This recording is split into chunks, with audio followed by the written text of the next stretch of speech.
Hello, this is another episode of Sticking to Kayfabe. My name's Anthony. This is my co-host, TJ, my brother.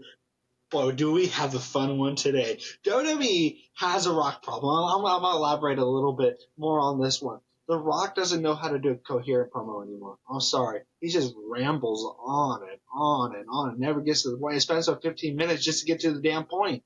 He'll be like, Cody Rhodes, you know how we had a drink? A bottle of Terramana. We went backstage. We had another drink. We hugged. And you went to my TV premiere with Moana 2. And then we had another drink. Then we had another drink. And we became brothers. And you're my brother. And I had Cody. And we had another drink. And then we had another premiere. And it just goes over and over and for 10, 15 minutes. And it basically is, I need your soul. I need it. That soul's mine. Thinking he's in Mortal Kombat. Like, it's a common reoccurrence. Last year, WrestleMania season was fine because of the story and everything with Cody Rhodes. But now it's starting to expose The Rock. He's spent so much damn time to get to the damn point. I'm sorry, I don't need a 10, 15-minute promo you saying the same thing when you can tell me in 2 minutes. I'm not trying to say I have a short attention span. I'm totally fine for long-term storytelling. But get to the damn point. I don't need you to rehash the same 5 things in a 15-minute promo when you can tell me in 5. You know? I need your soul. And I need it. This and that and this and that. I need it. And it's just one of the things that I have a common issue with The Rock. The Rock really needs to dial down the way he does his promos. Back in the day, early 2000s, the Attitude Era, it was fine. It was good. Whatever. But now it's getting to the problem where he doesn't know how to cut a promo. And reality, the heel turn with John Cena, I'm happy with it. Like, I believe it or not, in the moment I was so pissed because John Cena's my guy. I grew up with him. That is my guy. But at the same time, The Rock doesn't really need to be there. He doesn't need to be there with John Cena. John Cena could do this by himself as a heel, but we'll get into that. He has an issue with it. I have an issue with it. The Rock is a problem now because he doesn't know how to tell a coherent story. If John Cena didn't turn heel, it would have killed the momentum for Cody Rhodes at WrestleMania. John Cena turning heel saved WrestleMania if The Rock was going to be there. Because before The Rock came up, wrestling did not need him. WWE did not need The Rock. WWE does not need The Rock anymore. I'm sorry. He could go back to Hollywood. This is just a career we're trying to save his career because obviously his career right now in acting sucks. He plays the same old character. And and the thing is, I have an old school mentality of this. I don't like when he goes into press conferences and he says, oh yeah, I'm playing a character, this and that, it's professional wrestling. Like, obviously we know wrestling is, scripted. We all know that. But we don't need you to blare it out. John Cena comes in the press conference, doesn't say a word, drops the mic and leaves. Then, The Rock comes back and says, oh yeah, we're playing a character, we're having so much fun, oh, this is going to be a great build for WrestleMania, yada, yada, yada. No, play the character. It's in our title. Stick to kayfabe, brother. Stick to kayfabe because honestly, you're out of touch and wrestling does not need you today. What do you think about this, TJ? Like, honestly, I know you have a personal pipe bomb. Let me hear it, boy. Let me hear you, CM Punk. No, don't get me wrong. I'm not a professional wrestler. I'm not a journalist. I am not anything to do with the wrestling business. I am what you would call a wrestling fan. I've never liked The Rock. The Rock is the biggest cornball of all time, in my opinion. As a wrestling fan, I want real. I want it to be hard-hitting. I don't want it to stick in your candy ass and twist it sideways because I'm a moron and I gotta say all these little catchphrases. Fucking annoying, dude. I hate it. The Rock is the biggest cornball of all time. I've never liked The Rock. I was an Austin guy. He is just a rambling, overselling. Even his matches would annoy me. Like, his overselling is retarded. I don't care if I get canceled. But yeah, it's ridiculous. He takes like 20 minutes to get to the point. He sounds like a politician. obviously a reason he had to freaking write his script on his arm because the guy can't cut a promo by himself because he's such a jack-off. He basically the equivalent of the South Park episode of smelling his own fart and tasting it and putting it in a wine cup and go, that's who the Rock is. He's self-indulgent.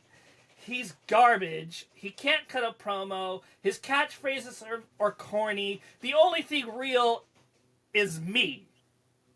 Okay, and then don't let me say that this. Your arms are just too small, too short to box with God. And here's the thing, because I know you're rambling right now, and you're having a little. But the thing is, though, in reality, let's bring it back to reality here. The Rock has a problem.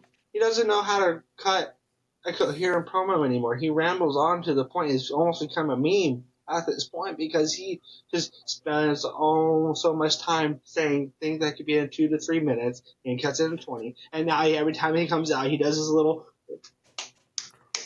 just to say he cares about the fans, but he only doesn't care about wrestling. He doesn't give a crap if it dies tomorrow, and that's totally true because. I wouldn't say that. I think he cares about wrestling, but he cares more about his ego. If wrestling goes down, his ego goes down, right? Yeah, of course. He cares about the fans, but he also cares about himself, and that's just the point of any professional wrestler. Is they care about fans, but they also care about the bottom line. And a little bit, I'm going to say this: The Rock's promos remind me of Grandpa Simpson, where he's like, "We went down to Shelbyville, and we wore an onion on our belts, as was the style of the time." And he says the way Grandpa Simpson says this. He says the way to get what you want is to tell an incoherent story that goes nowhere. And that's basically what The Rock does. Here's the thing. If I ask, as a perfect example, if you ask The Rock, hey Rock, how do I get from my house to 7-Eleven? He'd be like, whoa, you gotta go to your car. You gotta make sure you have your keys. And when you gotta make sure you put your key in the ignition. You gotta turn it a half an inch to the right. And when you hear that engine, vroom, vroom, vroom, vroom, vroom, you want to put it in a seatbelt. Gotta make sure you're safe. And when you gotta look at your mirrors. And it's like, hey, you gotta put your foot on the gas pedal, push on the brake. You gotta shift it and drive. It's like, Rock, I don't need to know how to start the car. I already know how to start the car. I need you to tell me what streets. You gotta go to the car. Open the door. Oh, 1924? Hey, I don't need you to tell me how to start my car. I already know how to start my car. I know how to get out of my car. I know how to lock my car. What I need to know are the streets to get there. I already know. You just need to tell me the 50% of the other stuff.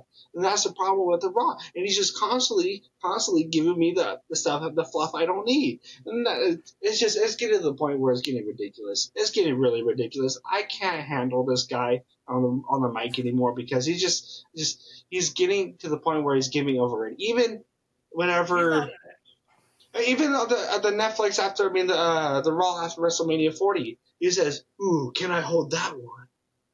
And you can hold mine."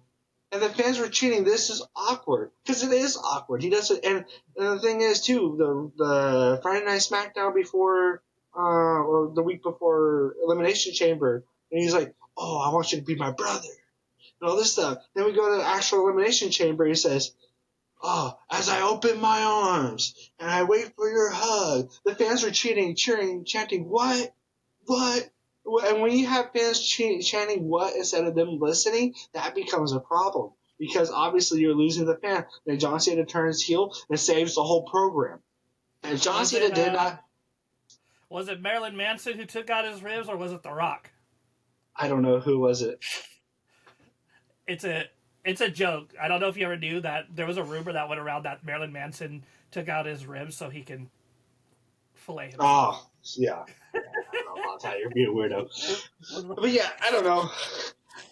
I would love to hear. I would love to hear the comments what you guys think about the Rock problem because I believe we got more. Just say it. Stop talking about ribs. Let me cook. Just say it. The Rock, to me, 90s when he's serious, I can tolerate him.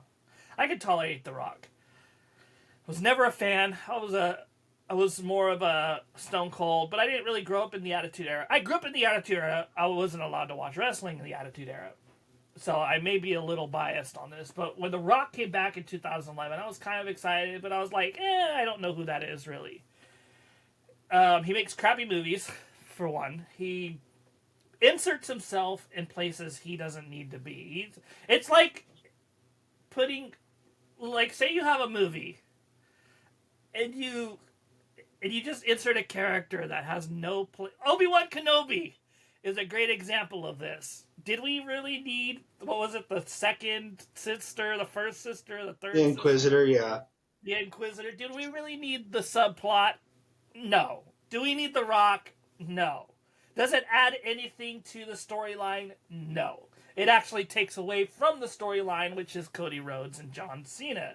Everywhere that The Rock goes takes away directly from the storyline, especially in recent times. And I would say even in the 2010s, Vince McMahon had this fetish of inserting old timers into wrestling. And having old timers in wrestling is fine.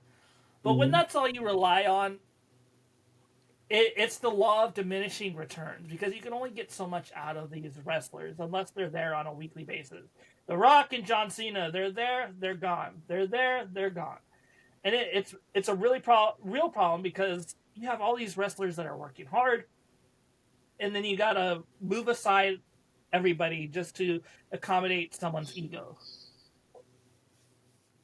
Yeah, I don't know. This whole Rock problem thing is just, it doesn't need it. I just feel like he's just going to come and go. He's only going to come when it's convenient for him. But that's just my thing. We'll see how it goes. Obviously, it's hitting up to be WrestleMania season right now, so we're going to have a lot of talk about it throughout these 42 days or 41 or whatever, how many days is left. But I'm excited to see. You got something to say, put it in the comments, hit that subscribe button. We got a lot more videos to talk about. We have a lot more time to talk about The Rock, John Cena, Cody Rhodes, Roman Reigns, the future of WrestleMania. We have a lot of fun things to talk about. So this is Sticking to Kayfabe. My name's Anthony. This is my co-host TJ. And have a great day. Get out of here.